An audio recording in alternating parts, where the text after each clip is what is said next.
I'm Jaleel White. I'm that actor that makes you say, what's that guy up to? You may know me as Urkel, but I've always been Jaleel. I want to share with you what happens after a famous child star ends their iconic run, but their career never stopped. So not dead, or not on drugs, not living on the street. We got families, we got bills to pay.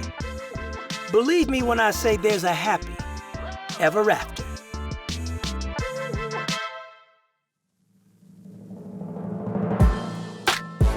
I wasn't one of those kids who bought a fast car the second I turned 16. My mama wasn't having that.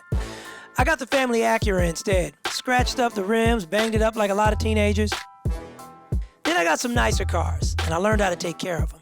But for some reason, no matter how nice a ride I'm in, this is the car people would much prefer see me in. What, are you surprised? I love this car. It was my first car as far as TV viewers knew. But I'm not driving this thing around town. Are you nuts? You know how many selfies I'd have to take just going to get gas in this thing? Mom! Just like your mom keeps your old stuff at her house, my mom does too. Yeah, babe, what's up? You have taken great care of this car. I take care of all of your things. Thank you. I take care of all of your things. I love it. Great, come on in here and eat. Okay. Yeah. Nice. Ooh, you know I love your enchiladas. Yep, I don't think I've lost my touch yet. No, you haven't. I cannot believe, really, how well you keep all of this stuff. Well, I just collect it. I just collect it. Oh my gosh. These were the original sweater and shirt. I don't think I can fit these shoes though anymore. No, you can't. Let me see if I can get my foot in this damn thing. I don't think so. Oh yeah, I'll get my foot in it. I can't. I think it's like a 9. Right. Are these the original Your glasses? foot was smaller than you can see. Like Dad's? I'm not sure if they were. I don't think these were the ones that Dad. Hold on, you bending on them again? Yeah. Oh my gosh. The world would love for me to put these on again. Not happening. Mom, I have a question for you though. Sure. Why are you saving VHS tapes?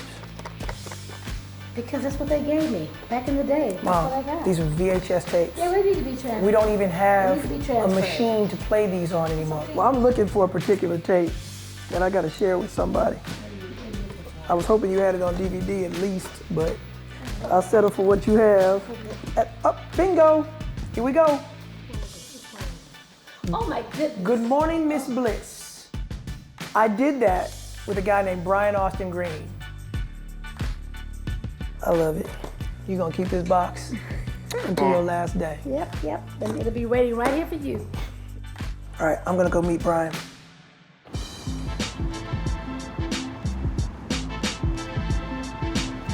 Hey.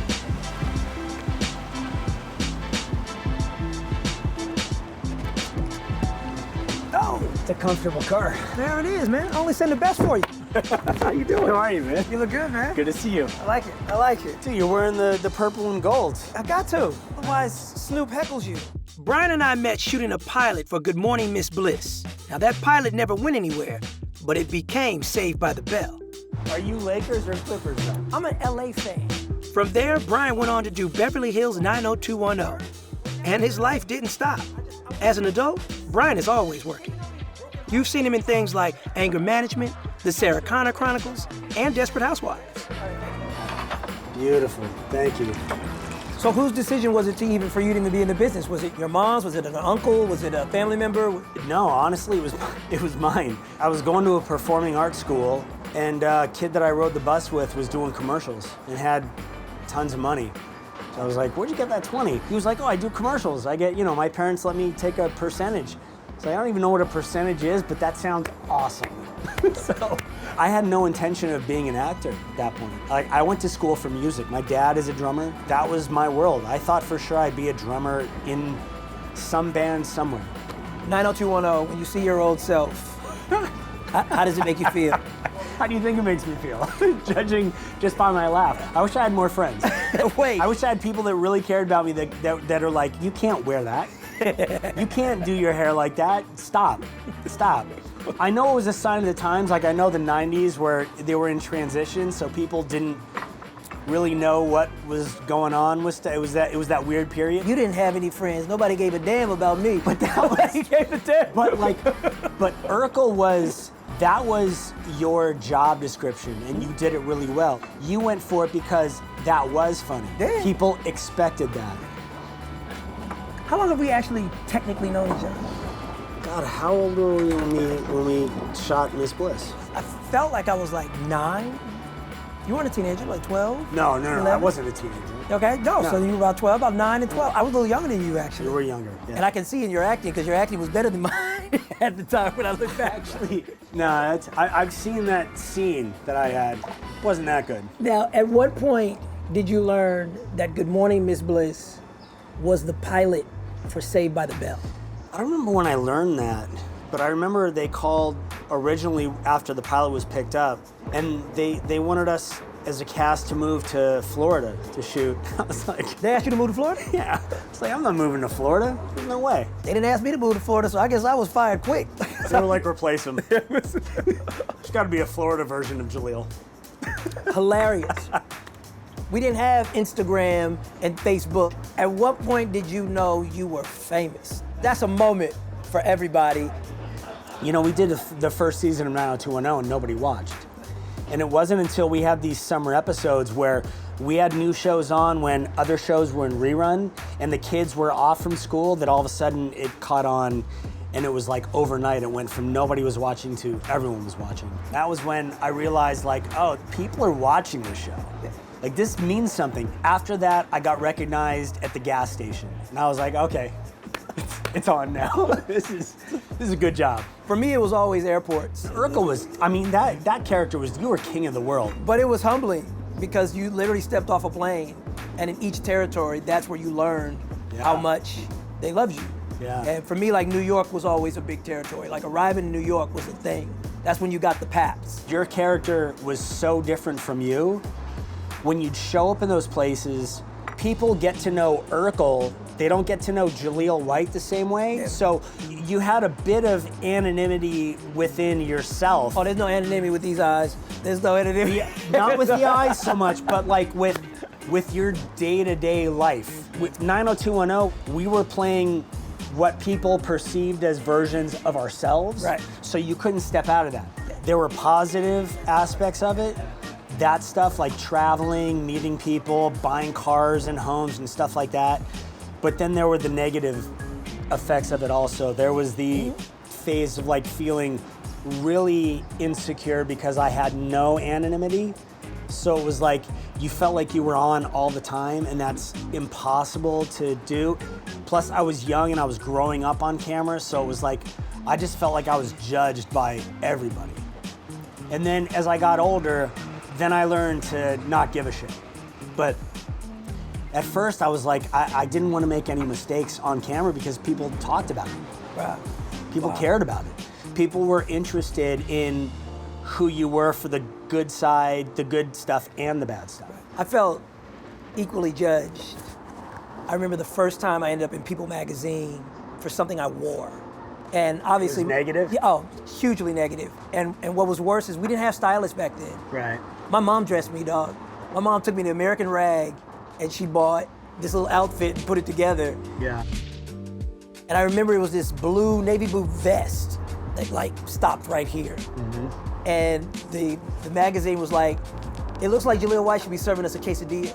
And I've never forgotten that insult because I was 14 years old. Those are those formidable years. 100%. Already, I mean, you see kids at school and they're so concerned with what they're wearing and who their friends are and what groups they're in, and you multiply that by 1,000,000. I remember my mom dressed me for a long time. My mom used to lay out on my bed like what I would wear for the day. That's love, You though, can't keep dog. doing this. That's love. Your mom was dressing you like that. She was laying out Vests and all color coordinated. For what events? We talk about Just for life, just for school. Just because it's Tuesday. It's Tuesday. Wear this vest with these jeans because they coordinate. I love it. Brian and I ran into each other, and we decided to link up at Defy Gravity in LA. He brought his kids, and I brought mine. I'll just take all of that. All right, socks on. Smile, they're beating us. Daddy. And they're younger than us. Let's do it. That can't happen. Come on, get that other one off. I take my time. Where's Journey? I lost the kid already. Pillow fight, you got it. Dude, kids come here and just lose their minds all day.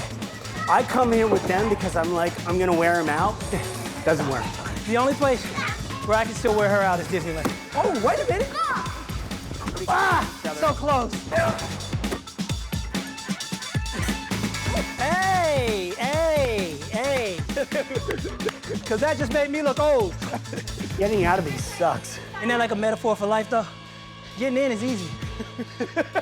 Sort of, yeah. It's that exit plan nobody's ready for. First 30 days as a dad. First 30 days as a dad. What was that for you? For me, it was positive because I was constantly surprising myself at what I was good at that I thought I wasn't gonna be good at. I don't know how to hold a kid, or I don't know how to do any of this. And then you hold a kid and you go, I can do this. Changing a diaper, I can do this. I'm pretty good at it, like, you know. And it's that fight or flight thing of like, you have a kid now. There's no, you can't be bad at a diaper. You better get good at changing a diaper because you have to change a diaper. This kid depends on it. Or you're gonna have a lot of shitty days. I really like this shirt, so. It was just unlocked. It was like, okay, this is what you do now. And I loved being a dad. At what point did your kids know that mommy and daddy are different? They're famous. They're just learning that I do what I do only because we just did the 90210 reboot. Okay. And so they did press stuff for that, and they sent like posters to our house. And so they saw me on a poster, and they were like, oh, you're on a poster. And so they each have a poster in their bedroom. Right. I was fine with it because all of a sudden it made me cooler.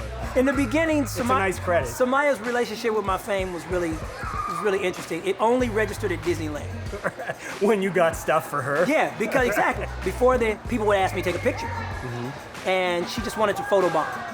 Then she reached an age too where she would get sassy. And if somebody like wanted to ask me, you know, for a photo, she almost wanted reassurance that she could stop that photo and get my attention. Right. So it was like, all of a sudden she needed something. Daddy, I need, I said, baby, I'm taking a picture, I need. And then the latest stage, which has really been cool, was she wrote a paper at school, man. And she had to describe somebody that she admired, and she wrote a paper about me. Really? And it was like, I was at open house, man, and That's I was amazing. like, I got through half of this thing, and I actually kind of had to like stop reading it because I was like tearing up. Yeah. And one of the things that she wrote, I really admire that my daddy takes pictures with people when I know he doesn't want to sometimes. That's really cool. That's really observant. It reaffirms something that I know instinctively, is that they don't really want to listen to us. Yeah. They do though on But some they level. watch Yeah, everything yeah. we do. Now, do you miss the days before you had your kids? Or is that just gone? No. You don't I miss don't it? miss it, no. Because I really lived life. So did you. Don't be telling on me, man. Don't be telling me. But I mean, I was in a club way before I should have been in a club. I was promoting clubs at 15, 16. Wow. By the time I turned 21, I was like, I'm kind of cool on drinking. Wow. I've done it already. Yeah. Wow. Yeah, that ship had sailed. So by the time I had my first kid, I was almost 30, and I felt like this is the time when you're supposed, like, I need to slow it down now. I've done all that dirt. Now it's time to slow it down and like have a kid and be responsible. So that was conscious of you. Yeah. I mean, look, those were the bumps and bruises. But now, at this point, I mean, look, I couldn't be more thrilled about being my daughter's father. At least you only have one. Yeah, no, I'm not outnumbered. I'm not outnumbered. That was always an important thing with me. You seem to enjoy being outnumbered. It's just a different perspective on parenting. Yep. Like my wife and I, we got really good at man to man, and then you have three, and all of a sudden you have to play zone. You have to, okay, I'll cover the door in this half of the room, you cover that half, and then if a kid steps in our zone, then we got it covered. You get used to that, and then you start playing zone by yourself. You start going, yeah, I can do this. Well, now you got two, you can block them. Ooh! High five.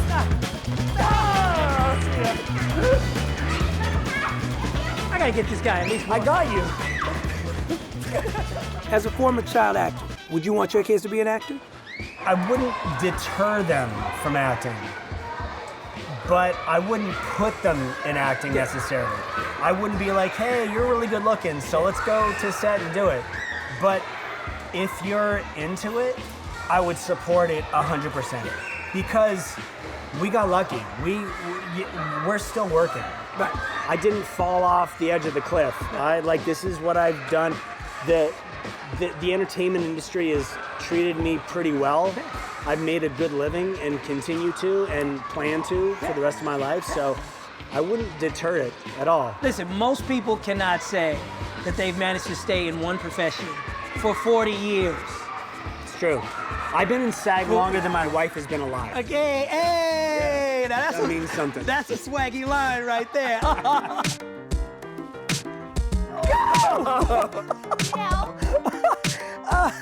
It's a struggle, but I have to do this on my own. That's fun. I got another one of those in me. One day I was playing basketball. Yeah, and then it was done. Yeah, no, I was playing basketball at Crossroads. Yeah. And this 24-year-old kid, he gave me just the easiest inside-out goal. That's just inside-out goal. Oh boy. And it was like my feet were He just shook you. my feet were just in cement.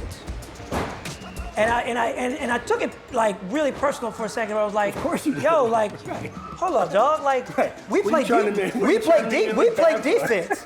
And then he did it again on a fast break. But I could tell that he eased up. Nice. And that was like unofficially like the day I kind of retired. Yeah. Like I just stopped going back to that run. Yeah, you went to Starbucks and got croissants. You left the basketball event. Retirement is not sexy. And it doesn't come with any notice. It was just, and it's a moment that this kid may never, ever, it means nothing to him. Well, not right now, but I mean, he'll have to retire at one point. He'll get checked by some younger kid just sidestepping him inside out, and he'll go through the same shit. He'll be at Starbucks getting a croissant. We used to make fun of the old dudes in their 40s. We used to make fun of those dudes trying to play pickup with us, and now I'm that age. That's the part that I used to make fun of my dad because I grew up skateboarding. So I used to make fun of my dad every time he got on my skateboard. I was like, oh man, you're gonna kill yourself. And now, like, I swear that's not gonna be me. Yeah, no. Like, I go out and practice skateboarding just so I'm not that guy.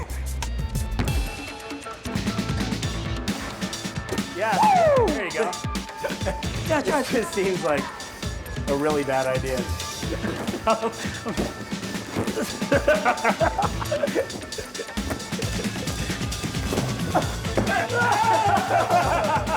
I won. You hit your phone first. by like a millisecond. Hey, I'll take it. I need a break.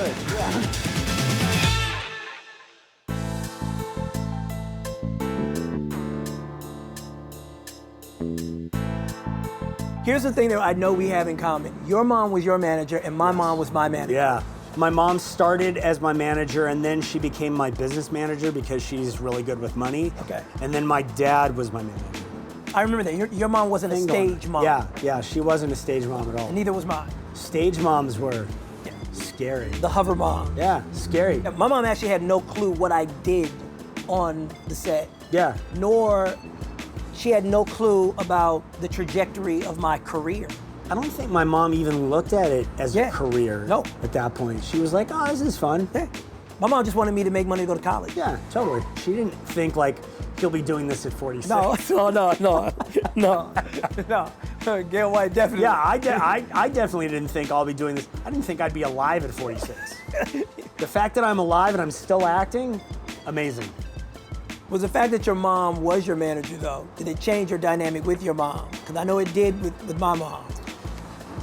The dynamic changed a little bit when my mom was my business manager because then at that point she was going, don't waste your money on that. What's wrong with you? And it was like, I didn't want that, or I didn't welcome that at the time because I was a kid. And I wanted to spend my money how I wanted to spend it. And she was like, I'm a little more responsible than you, so no, you don't need 5 cars. You can only drive 1. Do you feel like you traded in your teen years for a version of yourself that wasn't you? I don't know, it's kind of, that's impossible to answer. I mean, I do. Do you really? Oh yeah, I definitely do. I don't regret it, but I do. I don't feel like I was robbed of anything because the experiences that I had are that I have are incredible. Do you feel like that there's a portion of your teen years that were just like, you were kind of being someone else in order to satisfy crowds and people and producers around you? Yeah, but I mean, wouldn't you be anyway? I guess you would at high school. That's all showbiz is. It's just a big, out of control high school. Totally. Right? Yeah, it's all about clicks and popularity and there you all go. that. So all right. What we do is just a bigger version of it. It's just a it's a bigger much bigger version stage. of high school. Yeah. That's what it is. How do you manage the highs and lows of this business so you can preserve your self-worth? Because the thing I'm most impressed with when it comes to you and I is I feel like we feel normal as heck.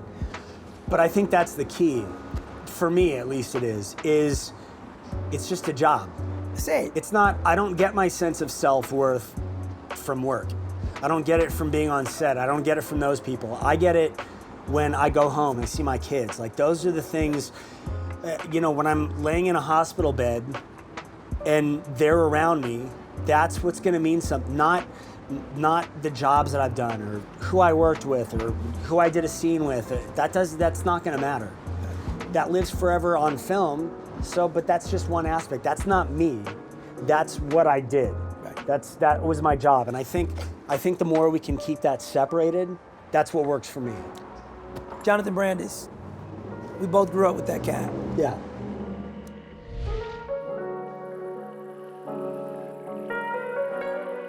You remember where you were when you found out that he had taken his life? I don't remember where I was, but I remember Jonathan was one of the, if not the first person that I had lost that was my age, that made me step back and realize that that I can't put so much importance on what it is I do. Like, it was just a reminder of, like, just keep doing what I'm doing. Like, I don't live to work, I work to live. And so it's different. I have a different outlook on life. That was a big one for me, of like, because I had known him and other kids who had been really pressured by their parents and pressured by outside forces to succeed. And that's way too much pressure than anybody should have from anyone or for themselves. I think at that point, that was a really good reminder to, like, step back and go, okay, this is really cool what I'm doing, but if it stopped tomorrow, I've had a really cool time so far, and I'll find some other stuff to do. Now, you've done an amazing job of managing your personal life as you've gotten older, especially. And I just feel like we're all gonna make the little mistakes that you're supposed to make in your 20s and your 30s or whatever, but as we've gotten older, when I run into you, I'm like, this dude really has it together. And I think that's your belief in family. It's the errors and the things that haven't gone right for me to go, okay, I'm gonna do it differently next time.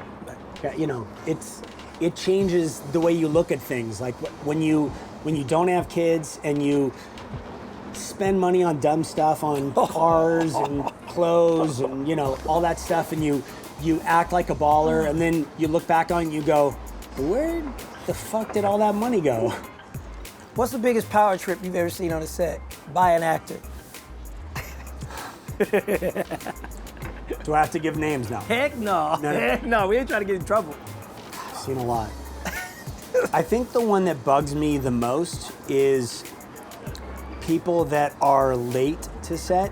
That drives me insane. That's a huge pet peeve for me. Got it. Why, you always late? No. I'm actually good with time. Good with time. If there's no money involved, I'm bad with time. Really? If there's money involved, there's I'm no on money time. involved, yeah. They get what they get. They get what they get, but if there's money involved, I'm on time. Biggest power trip I think I ever saw came from, I'll throw his name out there because it was just funny. William Shatner. Yeah.